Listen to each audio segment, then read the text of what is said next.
माझा प्रवास रेग्युलर हा खूप होत असायचा. त्यामुळे मला पेट्स हे कुठं ना कुठं ठेवावे लागायचे.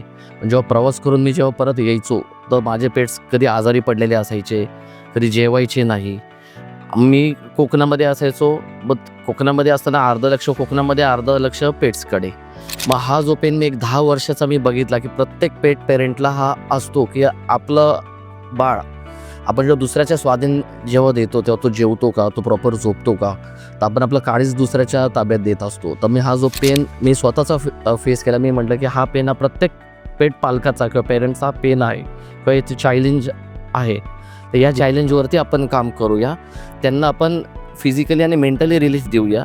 त्याच्यासाठी माझ्या डोक्यात ही पेट्स हॉस्टेल चालू करण्याची कल्पना डोक्यात आली सर. म्हणजे मुलांना क्रिकेटची, फुटबॉलची याची आवड असते, पण मला पेट्स म्हणजे डॉग आणि कॅट्स याची लहानपणापासून खूपच आवड होती. पण फॅमिलीमध्ये रिस्ट्रिक्शन्स होते, त्यामुळे मला त्या गोष्टी तेव्हा करता आल्या नाहीत किंवा मला तेव्हा माझे स्वतःचे पेट्ससुद्धा सांभाळता आले नाही.